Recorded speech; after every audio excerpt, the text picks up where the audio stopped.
update now on a Target 12 consumer investigation. A major safety concern on our nation's roads. It's now at the center of an investigation by the Federal Highway Administration. And today, the Fed's ordering a Texas company to retest its guardrails. If they fail, there could be some big consequences. Let's get right to Target 12 consumer investigator Susan Hogan with the developing details. For months, Target 12 has been reported on certain guardrails that are the subject of dozens of pending lawsuits blaming them for numerous deaths. Today, the Federal Highway Administration announced that the crash test on these guardrails will start as early as next week. Earlier crash tests like this one were performed on an older design of these Trinity ET Plus N terminals. They were approved by the Federal Highway Administration. But in 2005, Trinity made a small design change to the N terminals, but never turned over that information to the feds as required by law.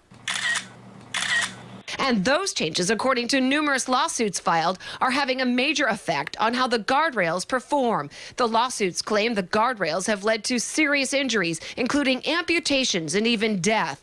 Now, the Federal Highway Administration has released a plan to Trinity to retest the 4-inch ET Plus guardrail and terminal. They say the device must meet crash test criteria or it will no longer be eligible for federal reimbursement by the Federal Highway Administration. Our biggest concern with the Federal Highway Administration is they have sent a request to Trinity Industries to do some testing.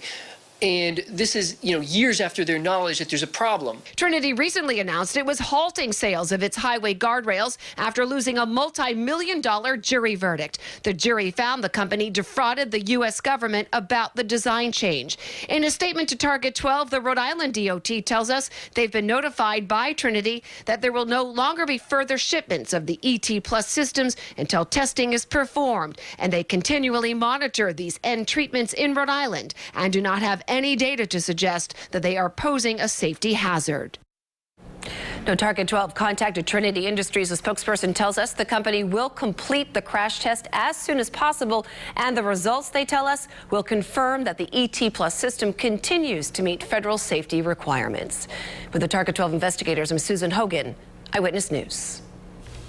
Eyewitness News has extended coverage of this story on our website. You can watch our original investigation, Guardrail Dangers, and read all about real-life cases. It's online right now, WPRI.com.